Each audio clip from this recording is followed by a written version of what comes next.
আমি সমাপ্তি চলে এসেছি উত্তর 24 পরগনা থেকে।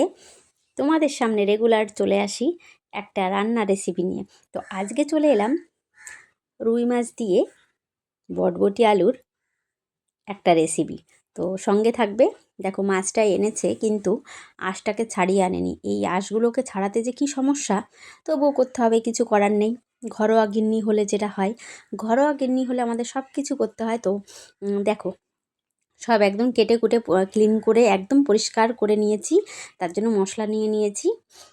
আমি কিন্তু সবজিটা খেতে একটু পছন্দ করি, হালকা অল্প, একদম অল্প খাই, কিন্তু সবজিটা খাই। ঠিক আছে, শুধু আলু দিয়ে যে তরকারিটা সেটা হয় কলকাতার বা হাইফাই লোকেরা খায়, সেটা কিন্তু আমি খাই না। একটু সবজি মিশিয়ে তবেই কিন্তু তরকারিটা রান্না হয়। তো তার জন্য কিন্তু আমি সব সবজি কেটে নিয়ে মাছটাকে ধুয়ে পরিষ্কার করে সুন্দর করে বসিয়ে দিয়েছি। শুভ দুপুর বলে কথা, তোমাদের দরবারে আসতে আসতে হবে রেগুলার দুপুরবেলায়। তার জন্য একটা বিরাট বড় টেনশান থাকে যে কখন এই রেসিপিটা তৈরি করতে পারবো, কখন সেটাকে আমি একদম সুন্দরভাবে সকলের সামনে নিয়ে যেতে পারবো। তো আজকে কিন্তু সুন্দর একটা জায়গায় রান্না করছি, গ্যালারিতে দাঁড়িয়ে। আজকে কিন্তু গ্যালারির মধ্যে চলে এসেছি। সারাটা দিন আজকে কারেন্ট নেই, চার্জেরও খুব প্রবলেম হচ্ছিল। তো সামান্য চার্জে আমি চলে এসেছি। তো আমি কিন্তু জিরে ফোড়ন দিয়ে আলুটাকে ভেজে নেব। কথা বলতে বলতে কত দূর চলে এলাম। তো আজকে একদম গ্যালারিতে দাঁড়িয়ে বাইরের প্রাকৃতিক পরিবেশ দেখছি আর রান্না করছি। ঘরে লোডশেডিংয়ের জন্য কিছুই দেখতে পারছিলাম না। তো তার জন্য আমি বাইরে এসে কিন্তু রেসিপিটা রেডি করছি।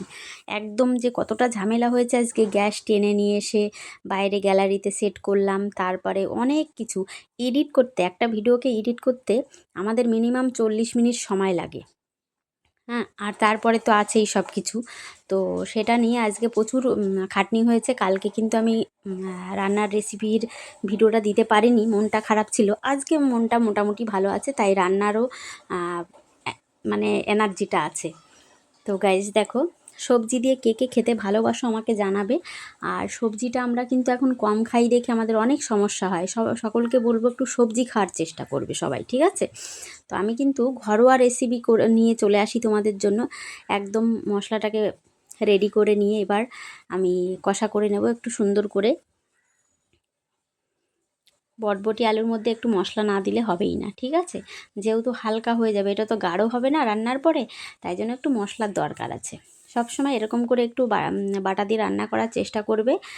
খুব সুন্দর লাগে খেতে। আমার তো বটবটি আলুর তরকারিটা খুব ভালো লাগে, এই সময় হলে আমি খাই। কিন্তু অনেকে এটা ভাজা খায়, আমি ভাজাও করি, কিন্তু ভাজাটা না আমার কপালে হয় না, জোটে না।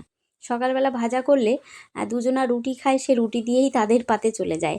আমি তাই জন্য কি করি, যখনই সুযোগ হয় একটু মাছের একটু রেসিপি করে নিই, তরকারির মধ্যে দিয়ে দিই, ঠিক আছে? তো কথা বলতে বলতে অনেক দূর এগিয়ে গেছি। এবারে কিন্তু 2 মিনিট মতো ঢাকা দিয়ে রাখবো। রাখার পরে জলটা ফুটে আসলে মাছগুলোকে ছেড়ে দেব।